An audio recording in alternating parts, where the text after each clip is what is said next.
Se encontra em 2 Crônicas, capítulo 33. Nós começamos a estudá-lo hoje pela manhã. E esse texto conta a história de um dos reis de Israel, um deles chamado Manassés. Manassés significa, o Senhor me fez esquecer a minha dor. E esse foi o nome que o pai dele, Ezequias, colocou no seu filho, depois de uma série de batalhas na sua vida. Ele foi um grande reformador. A obra de Deus foi feita pela vida desse rei, Ezequias.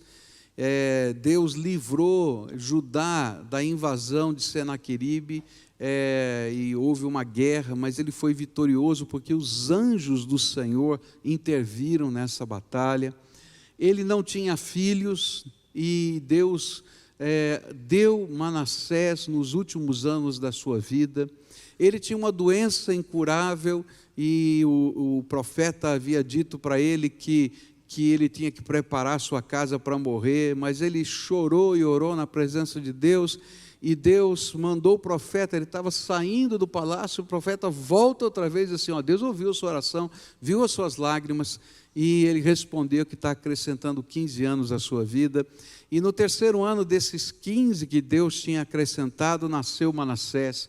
E eu imagino, eu disse isso hoje de manhã, que esse rei levantou aquela criança assim para o céu e disse: esse aqui é Manassés, esse aqui é aquele que Deus usou e está usando para eu esquecer as batalhas, as lutas, os meus sofrimentos. Só que esse menino, apesar de conhecer todas as histórias, ele começa a reinar muito cedo, reina um dos reinados mais longos de Judá, 55 anos, mas ele se afasta dos caminhos do Senhor. E nós podemos olhar para esse texto de Crônicas e perceber cada uma das cenas da história da vida de Manassés. E hoje pela manhã a gente estudou a primeira cena, a cena dos pecados de Manassés. E os pecados de Manassés se encontram nos versículos 2 a 9. E aí a gente vai perceber que ele começou primeiro com uma liberalidade para os costumes do seu tempo. E isso acontecia na periferia, um pouquinho distante do centro da cidade, nos lugares chamados lugares altos, que estavam fora do muro. E ele disse: não dá para lutar contra a cultura, não dá para a gente fugir daquilo que é a realidade do nosso povo. E ele vai então sendo permissivo. E a gente aprendeu hoje de manhã que toda vez que a gente é permissivo com o pecado, na liberalidade, e na periferia da nossa vida, a gente corre o grande perigo desse pecado vir para o centro da nossa vida. E aí então ele continua pecando e de repente não está mais na periferia, nos altos, mas agora ele transforma o templo, ele faz do templo do Senhor algo que Deus vai achar horrendo, porque ele transforma o templo no centro comunitário, no centro de todas as religiões. E no templo então tinha adoração a Baal, a Zera, aos astros, e também a Jeová, porque não, é tudo aqui, tudo nesse lugar aqui vai virar o grande centro de adoração. E aí a gente aprendeu hoje de manhã que o verdadeiro templo é a nossa alma, é o nosso coração. E toda vez que a gente é liberal com o pecado na periferia da vida, nós vamos perder o centro. E o centro, que é o nosso coração, o verdadeiro templo de Deus, vai ser profanado. E aí então ele continua na sua jornada de pecado, estudamos pela manhã, e nessa jornada de pecado, ele não percebe que o próximo passo é abrir janelas e portas espirituais na nossa vida para o inimigo, para Satanás. E a Bíblia vai ensinar que não existe meio termo, eu estou com o Senhor, eu sou contra Ele. Jesus ensinou: quem comigo não ajunta, espalha. Então não existe o lugar intermediário. E aí então ele evolui nessas questões. Ele está preocupado agora com o poder, ele está preocupado com a magia negra, ele está preocupado com a feitiçaria, ele está preocupado com a adoração de demônios sem saber que eram demônios. E lá o Salmo 106 vai interpretar a Bíblia para a gente, vai dizer que ele adorava demônios, não é? Só que ele não sabia. E a ponto até de fazer sacrifícios humanos, sacrifícios dos seus filhos que foram jogados para serem mortos nesses cultos de poder malignos. E essa foi a rota, né, desse homem de Deus. E quando vieram então os profetas e diziam para ele: olha, não é por aí, não funciona desse jeito, Deus tem um outro plano. Aconteceu o que acontece sempre, a gente fica com raiva de quem acusa o nosso pecado. E ele então começou a perseguir o povo de Deus, aqueles que eram fiéis ao Senhor. E a tradição judaica diz que esse homem foi o que martirizou o profeta Isaías, aquele mesmo profeta que tinha ministrado na vida do seu pai. Ele então o matou e conduziu assim o seu povo ao pecado, endurecendo o seu coração e endurecendo o coração do seu povo. Mas eu queria começar agora a segunda cena dessa história. De repente a Bíblia faz uma pausa e no versículo 11 tem uma mudança de cenário. É incrível isso. Olha só o que vai acontecer. 2 Crônicas 33, 11. Por isso o Senhor enviou contra eles os comandantes do exército do rei da Síria, os quais prenderam Manassés, colocaram-lhe um gancho no nariz e algemas de bronze e o levaram para a Babilônia. É interessante que isso que está aqui resumido em 2 Crônicas 33, 11, foi uma profecia que ele ouviu de um desses profetas que ele perseguiu. E essa profecia está registrada em 2 Reis 21, 10 a 15, onde diz assim: e o Senhor disse por meio dos seus servos, os profetas: Manassés, rei de Judá, cometeu esses atos repugnantes, agiu pior do que os amorreus que o antecederam, e também levou Judá a pecar com os ídolos que fizera. Portanto, assim diz o Senhor, o Deus de Israel: causarei uma tal desgraça em Jerusalém e em Judá, que os ouvidos de quem ouvir a respeito ficarão zumbindo. E estenderei sobre Jerusalém o fio de medir utilizado contra Samaria, que tinha sido destruída, e o fio de prumo usado contra a família de Acabe, que também tinha sido destronado. Limparei Jerusalém como se limpa um prato, lavando-o e virando-o de cabeça para baixo. Abandonarei o remanescente da minha herança e o entregarei nas mãos dos seus inimigos, e serão despojados, saqueados por todos os seus adversários, pois fizeram o que eu reprovo e me provocaram a ira desde o dia em que os seus antepassados saíram do Egito até hoje. A segunda cena é a repreensão de Deus sobre Manassés e sobre Judá. O que a Bíblia nos ensina é que nossas decisões têm consequências. Não existe decisão que não tenha consequência. Não tem jeito. Uma das grandes tentações do diabo é imaginar que a gente tem o controle das consequências do nosso pecado. Mas nós não temos o controle das consequências do nosso pecado. O pecado gera consequências, e essas consequências vão vir sobre a nossa vida, de uma maneira ou de outra, mais cedo ou mais tarde. Talvez uma das grandes crises que a gente está vivendo no nosso país hoje é uma crise de percepção de que as consequências vêm sobre os pecados. A gente já sabia de corrupção nesse país, e a gente sabia que esse país, que é tremendamente rico, não é? Ele vira pobre de terceiro mundo, ainda que seja uma das mais fortes economias do mundo, por causa da corrupção. Eu me lembro de uma palavra de um professor universitário russo que veio trabalhar aqui, dar palestras numa universidade no Brasil, E aí ele comentava com o seu colega, professor universitário, ele dizia assim: o Brasil é o país mais rico que eu conheço. E ele diz: por quê? Porque se roubam tanto assim, ele consegue ser desse jeito, é porque tem muita coisa aqui. Agora, Deus está mostrando não apenas as consequências do roubo, da corrupção sobre as pessoas de modo geral, mas também sobre aqueles que as praticam. E essas crises que vivemos é porque os poderosos que nunca achavam que podiam ir para a cadeia, estão ficando na cadeia. E aí a gente fica pensando, bom, o que vai acontecer? Mas sabe o que é pior? É que ainda tem gente que acredita que pode controlar as circunstâncias. Pode ser poderoso, ou pode ser pequenininho. E não era diferente com esse rei, ele achava que essas coisas nem eram pecado, quanto mais consequências. E aí Deus faz a vida dele virar da noite para o dia. É interessante que nos registros arqueológicos, Manassés aparece como um dos mais fortes aliados naquela região do mundo do rei da Assíria.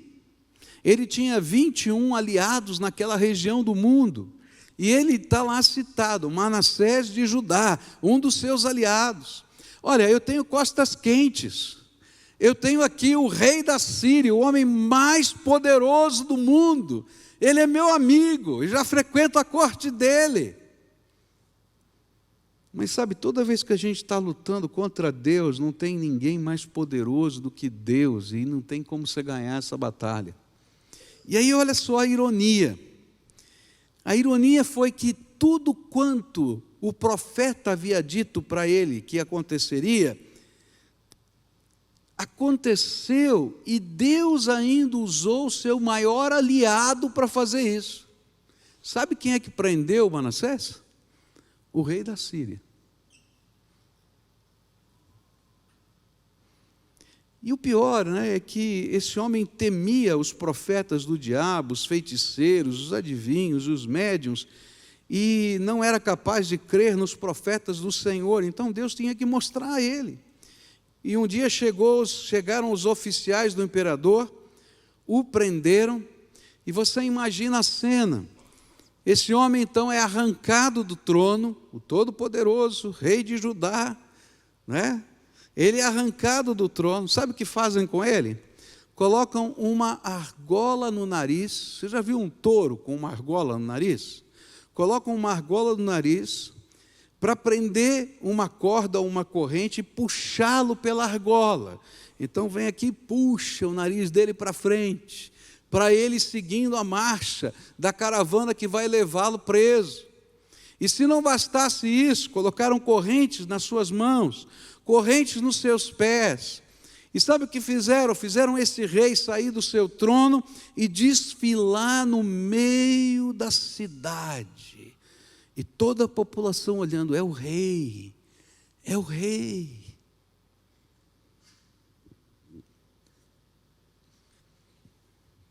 Onde estavam as feitiçarias que ele tinha feito?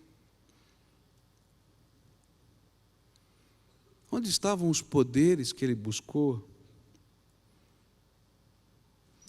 Chegou lá no palácio, numa dos locais onde o reino da Síria dominava, que era a Babilônia, e ele foi jogado numa masmorra, no subsolo do palácio. Chão de terra batida, cheio de excremento e urina, porque não tinha banheiro. Ratos e homens no meio de tudo aquilo. E lá estava o rei. E aí eu imagino que ele pensou, onde é que está o meu poder? Onde está o meu dinheiro? Onde está o meu prestígio? Onde estão os meus amigos?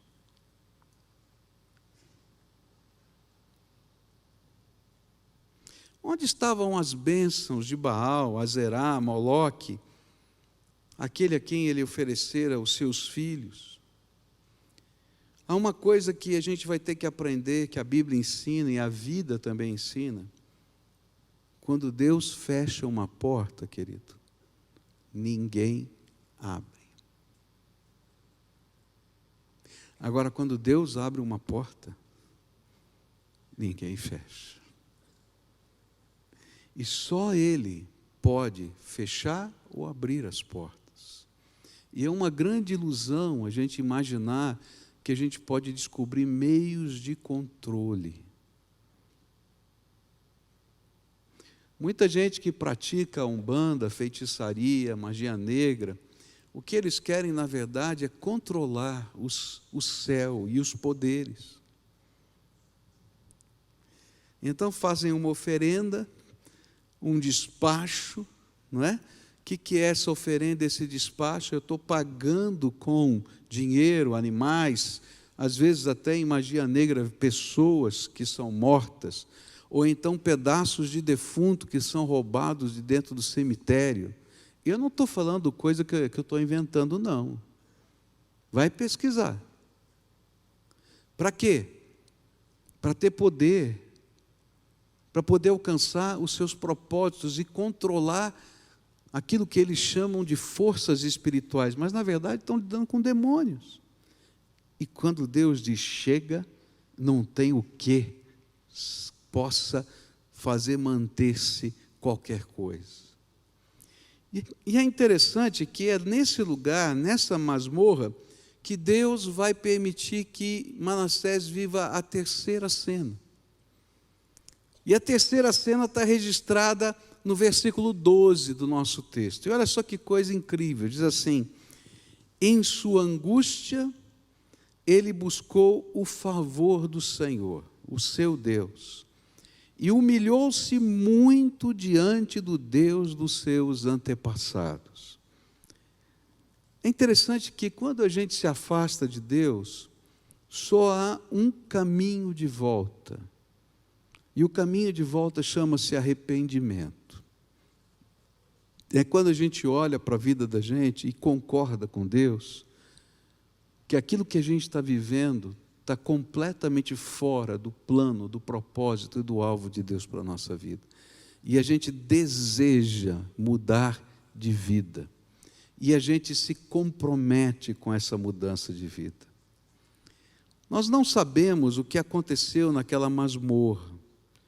Eu não sei se alguém voltou a pregar a palavra de Deus para ele, se algum profeta foi visitá-lo, mas muito provavelmente eu imagino que esse homem simplesmente se lembrou de tudo que os profetas já haviam lhe falado. Porque às vezes a oportunidade que Deus nos dá não é mais uma pessoa nos falar as mesmas coisas, é que aquelas mesmas coisas que nós sempre rejeitamos passem a ter valor na nossa vida. Tem muita gente que está longe do Senhor por uma decisão, e sabe, e conhecem tudo o que a palavra de Deus fala sobre aquilo que eles estão vivendo. Tudo, absolutamente tudo. E na verdade eles não precisam de mais uma mensagem ou de mais um milagre. Eles precisam de uma decisão. Eu acho tremendo, por exemplo, quando Jesus tinha acabado de fazer um milagre, não é? Jesus acabou de fazer um milagre. E vieram os escribas e fariseus para Jesus e dizer assim: olha, nós estamos dispostos a crer no Senhor se o Senhor fizer outro milagre. Ele tinha acabado de fazer um milagre extraordinário. E aí Jesus olhou para eles e disse assim: para vocês não existe outro milagre que eu vou fazer, a não ser o milagre de Jonas, que seria morrer e ressuscitar. Sabe por quê? Porque quem não quer ouvir a palavra de Deus, nem quando Deus faz um milagre, enxerga milagre. E aí Jesus morre e ressuscita. E sabe o que esses homens fazem? Chamam os soldados e dão um suborno a eles e dizem assim: digam para todo mundo que os discípulos de Jesus roubaram o corpo, porque eles não podiam admitir o milagre da ressurreição. Às vezes Deus não precisa fazer um novo milagre na nossa vida, e nem Ele precisa falar de novo o que Ele já falou. E em alguns momentos da nossa história Ele diz assim: agora está na hora de você me responder e dizer o que você quer fazer com aquilo que eu já falei, já ensinei para você ao longo de tantos anos. E eu creio que foi isso que aconteceu lá naquela masmorra. Esse homem ali, naquele lugar, que tinha saído do palácio, que nunca tinha vivido aquilo que ele estava vivendo. E aí ele começa a pensar na sua própria vida. Muito provavelmente ele lembrou do que o seu pai falou, do que a sua mãe ensinou, do que os profetas, inclusive o profeta Isaías, que ele matou. E ele começa a pensar em tudo isso. E a Bíblia diz que ele orou. A Bíblia não registra esta oração, mas uma antiga tradição judaica guardou essa oração numa tradução do Velho Testamento, nos apêndices da tradução do Velho Testamento, chamada Septuaginta. E ela está escrita na língua grega. E eu busquei essa oração aqui, aquilo que está na Septuaginta, nesses apêndices, e tentei colocar numa forma que a gente pudesse entender em português. Talvez não seja a melhor tradução da face da terra, mas que você pudesse pelo menos compreender o que ele orou segundo a tradição judaica. Então está escrito lá nessa tradição judaica chamada Ode 12, diz assim: oração de Manassés. Ó Senhor Todo-Poderoso, que estás nos céus, Tu és Deus dos nossos pais, de Abraão, Isaque, Jacó e da sua justa semente. Tu que fizeste o céu e a terra com toda a ordem dos mesmos, quem amarrou o mar pelo comando da Tua palavra, quem fechou as profundezas e selou-as com o Teu terrível e glorioso nome, a quem todas as coisas temem, sim, elas tremem diante do Teu poder, porque a majestade da Tua glória não pode ser suportada, e a Tua ira ameaçadora contra os pecadores é insuportável. Infinita e insondável é Tua misericordiosa promessa, pois Tu és o Senhor Altíssimo, de grande compaixão, longânimo e abundante em misericórdia, e arrepende-te dos males dos homens. Tu, Senhor, segundo a Tua grande bondade, prometeste perdão mediante arrependimento aos que pecaram contra Ti, e na multidão das Tuas misericórdias tens designado salvação aos pecadores arrependidos. Tu, pois, ó Senhor, que és Deus dos justos, não pedistes arrependimento aos justos, a Abraão, Isaque e Jacó, que não pecaram contra Ti, mas Tu determinastes arrependimento para mim, que sou um pecador, porque os pecados que pequei são mais numerosos do que as areias do mar. Porque as minhas transgressões se multiplicaram, ó Senhor, minhas transgressões foram multiplicadas, e eu não sou digno de completar a altura do céu, em razão da multidão de minhas iniquidades. E agora, ó Senhor, sou justamente punido, merecidamente afligido, por isso eu estou em cativeiro, abatido com muitas correntes de ferro, tanto que não posso levantar minha cabeça por causa dos meus pecados, nem tenho qualquer descanso, porque eu provoquei a Tua ira e fiz o que era mal aos Teus olhos. Não fiz a Tua vontade, nem cumpri os Teus mandamentos. Eu criei abominações e multipliquei coisas detestáveis. Agora me inclino, ajoelhando o meu coração, rogando a Tua bondade graciosa. Pequei, ó Senhor, pequei, e eu reconheço minhas iniquidades, mas eu humildemente Te rogo, perdoa-me, ó Senhor, perdoa-me. Não me destruas com minhas iniquidades, nem permaneça a Tua ira contra mim, fazendo o mal manter-se sobre mim, nem permita que tua sentença permaneça contra mim quando estou nas partes mais baixas da terra.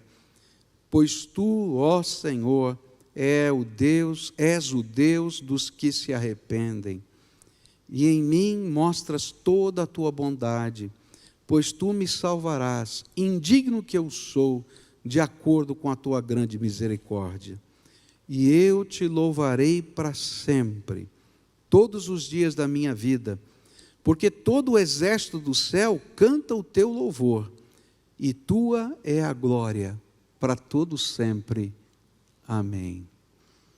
Eu não sei se essa foi exatamente a oração de Manassés, mas quando eu li esse texto, eu fiquei pensando, bem que podia ser. Porque tem algumas coisas que ele fala aqui que tem tudo a ver com a história dele. Tudo a ver com a história dele.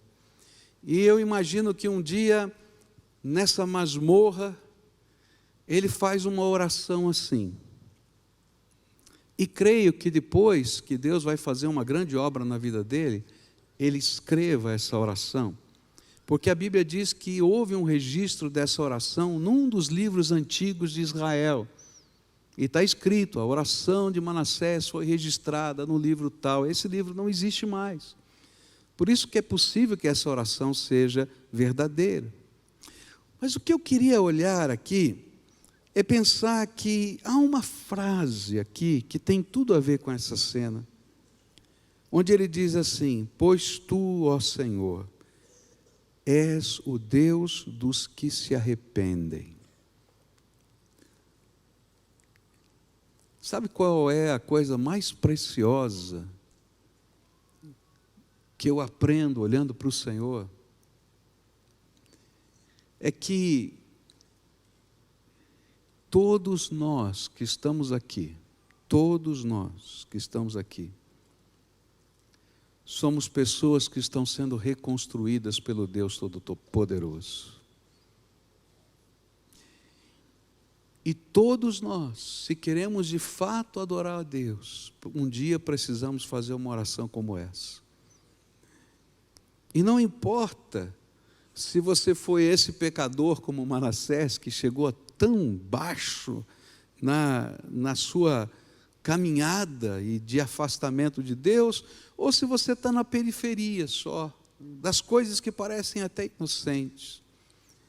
Só tem um jeito de Deus abençoar a nossa vida, é se a gente entender que somos pecadores e que necessitamos da misericórdia de Deus, e que Deus é poderoso para fazer transformações na nossa vida. Eu imagino que esse homem tentou não chegar naquela masmorra de todas as maneiras possíveis. A Bíblia não fala quando os filhos de Manassés foram queimados vivos na estátua de Moloque. Mas será que não foi antes exatamente dessa desgraça toda? Como um ato extremo de quem está buscando uma salvação.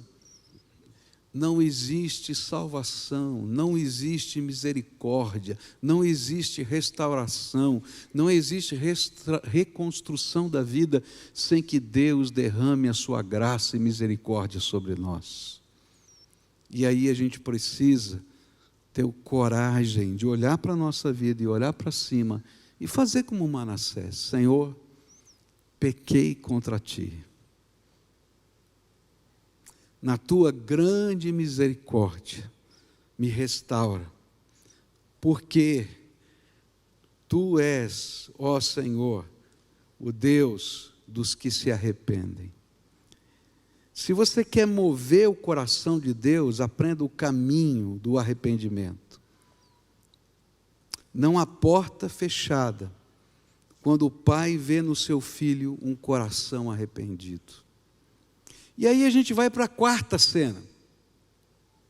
A quarta cena é incrível. É algo que não acontece, que não tem registro na história. É algo inimaginável. E ela aparece no versículo 13. Olha só o que a Bíblia diz.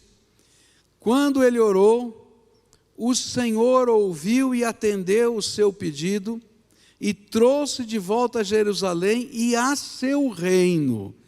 E assim Manassés reconheceu que o Senhor é Deus. A quarta cena é a mais improvável de todas. Ele é restaurado à condição de rei de Judá, morando no palácio outra vez em Jerusalém, e tendo permissão para fazer algo de que alguém que desconfia de outro não teria permissão, reconstruir e fortificar a cidade. Olha só, versículo 14, depois disso ele reconstruiu e aumentou a altura do muro externo da cidade de Davi, a oeste da fonte de Gion, no vale até a entrada da porta do peixe, em torno da colina de Ofel, e também pôs comandantes militares em todas as cidades fortificadas de Judá. Uau! Deus ouviu a oração de Manassés e perdoou, e não somente isso, revelou quem é o Senhor de todo o universo, até do imperador mais poderoso do mundo, do seu tempo. E ele diz assim: Manassés, eu ouvi a sua oração, perdoei o seu pecado, e vou te revelar quem é Deus. E um dia, a gente não sabe como, não está registrado na história nem na Bíblia, ele é tirado daquela masmorra. Ele é reconduzido à cidade de Jerusalém, é recolocado no trono, é-lhe dada autoridade e permissão para fortificar a sua cidade e o seu reino. Não é normal isso. Você consegue entender que não é normal? É um milagre. É um milagre. E eu queria dizer para você que a obra de Deus na nossa vida sempre será um milagre. Toda vez que a gente tem coragem de se arrepender e deixar Deus trabalhar o que Ele precisa trabalhar na nossa vida, Deus intervém poderosamente, promovendo restauração na nossa vida. Não importa quão quebrada esteja a nossa vida, não importa quão machucado a gente tenha sido, não importa quantas machucaduras a gente tenha deixado pelo caminho, o que importa é que há um Deus Todo-Poderoso, cheio de misericórdia, que por causa do seu amor, às vezes nos repreende, como repreendeu Manassés, como um pai repreende um filho, mas que não quer ver a destruição do seu filho. Mas quando ele enxerga no coração das pessoas, de nós, esse movimento na direção de deixar Deus ser Deus na nossa vida, ele começa a fazer uma obra de restauração. Essa foi a razão por que Jesus veio a esse mundo. Ele veio e morreu na cruz do Calvário, para que todo o pecado, presta atenção nisso, todo o pecado possa ser perdoado. Para que toda a algema que Satanás tenha colocado na nossa vida seja quebrada. Para que todas as coisas que parecem que não tem jeito, nem solução, nem podem ser restauradas, Deus possa deixar sua marca gloriosa e nós passemos a ser parte do testemunho vivo da glória de Deus. E Manassés voltou para o trono. E é interessante que aí a gente vai para a quinta cena. E a quinta cena vai estar nos versículos 15 e 16. E a Bíblia diz assim: Manassés tirou do templo do Senhor os deuses estrangeiros e a imagem que havia colocado lá, bem como todos os altares idólatras que havia construído na colina do templo e em Jerusalém, e jogou-os fora da cidade, e depois restaurou o altar do Senhor, e sobre ele ofereceu sacrifícios de comunhão e ofertas de gratidão, ordenando a Judá que servisse o Senhor, o Deus de Israel. E aí então, nesta cena, a gente vai aprender a lição da reparação. Assim como esse homem tinha conduzido a muitos para longe do Senhor, era tempo dele trabalhar para que o nome do Senhor, a glória do Senhor e o culto do Senhor fossem também restaurados. E essa é uma das grandes lições de Deus para a minha vida e para a sua vida. Se você é um restaurado de Deus, Deus te convoca a ser um restaurador nesta terra. E a gente começa primeiro com a limpeza.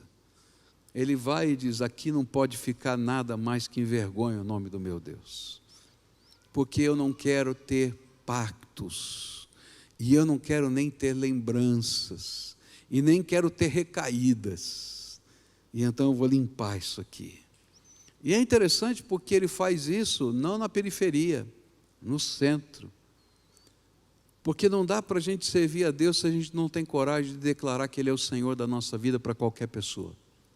Se você tem vergonha de dizer que Jesus Cristo é o Senhor da tua vida para alguém, então alguma coisa não vai bem na sua vida. Porque a gente tem que ter a alegria de dizer: Ele é o meu Senhor, porque eu sei o que Ele fez na minha vida. Isso é louvar o nome dEle. E então ele começa. E eu acho que naquela hora muita gente disse: esse homem ficou maluco. Ele voltou de lá doido. E cada vez que alguém dizia alguma coisa para ele, dizer assim: não, eu sei que eu estava lá na masmorra, naquele lugar fétido, e eu orei ao Senhor, e eu achei que talvez a oração não ia passar do teto da masmorra, quanto mais do palácio, mas Ele ouviu a minha oração, e o improvável e o impossível aconteceu. Ele me salvou, e não apenas me salvou da masmorra, mas me colocou aqui de novo, porque Ele me deu uma nova missão, a missão de fazer esse povo voltar para o Senhor. E Ele então retoma a missão, que era a original missão. Esse era o propósito de Deus desde o começo. Nessa noite eu queria orar com pessoas aqui, porque a história de Manassés é como que se fosse a história do filho pródigo do Velho Testamento. É muito parecida. E eu queria orar com você nessa noite. E pensar um pouquinho nesses processos que acontecem na vida da gente. Hoje pela manhã eu falei que o afastamento de Deus começou com uma ilusão de ser alguém moderno para o seu tempo, inclusivo, até ecumênico, que esse era o pensamento cosmopolita dos assírios. Eles pegavam um povo, conquistavam o povo, quando eles dominavam totalmente, que eles não eram vassalos apenas, dominavam totalmente, ou aliados. Eles então pegavam a liderança desse povo, as pessoas mais inteligentes desse povo, grande parte dos líderes dessa nação, e levavam para uma outra nação, e pegavam os líderes de uma outra nação e traziam para cá, para que eles se misturassem. E nessa mistura não houvesse mais identidade cultural, que pudesse ter uma língua parecida para todo mundo, uma economia igual para todo mundo, uma religião que fosse a mistura de todas as religiões. E então Manassés pensou: que inteligente esse negócio, vou fazer isso aqui. E aí ele começou a se afastar do Senhor, cada vez mais. Às vezes a gente se afasta do Senhor por coisas que parecem ser uma grande ideia, mas na verdade são argumentos do diabo na nossa mente. E depois ele estava servindo os demônios e não sabia que estava servindo os demônios. E muito provavelmente ele tinha sido escravizado por aquilo que a Bíblia chama de fortalezas espirituais, que aprisionam a nossa vida. Essa é a verdadeira batalha espiritual que a gente vive, que trabalha aqui na mente da gente e no coração da gente. E o grande propósito de toda a batalha espiritual é destronar Jesus do nosso coração. Começa na periferia, mas Ele quer o centro. E quando chegar no centro, Ele vai fazer de tudo para que todo o poder de Satanás esteja sob o domínio da tua vida, porque a gente abre janelas e portas espirituais para isso. Hoje é dia de restauração, hoje é dia de confissão, hoje é dia de milagre,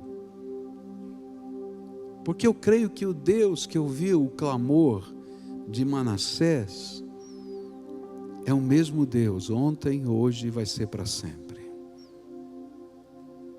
Eu creio que o Deus que ama restaurar tem uma obra para fazer na minha vida e na tua vida. Eu creio que esse Deus que pode fazer o improvável e o impossível é aquele que está ouvindo o nosso clamor hoje, vai fazer o improvável e o impossível entre nós.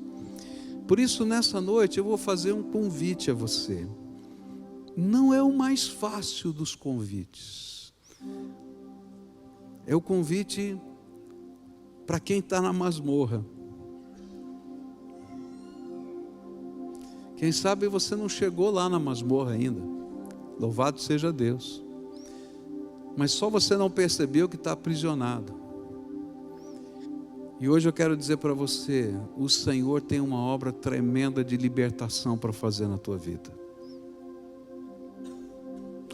Hoje o Senhor vai destruir fortalezas espirituais que atacam a vida de pessoas aqui. Hoje o Senhor vai destruir argumentos que dominam a mente. Hoje o Senhor vai destruir o orgulho humano que está lá em 2 Coríntios 10, 4, que são as grandes batalhas espirituais que a gente vive. Porque tudo começa com busca do Deus vivo, confissão e desejo de fazer a vontade de Deus do jeito de Deus. Quando Manassés voltou, não tinha outra escolha para ele, a não ser limpar toda aquela cidade, porque ele nunca mais queria voltar para aquela masmorra, seja física ou seja espiritual. Agora os seus olhos abriram e ele podia entender.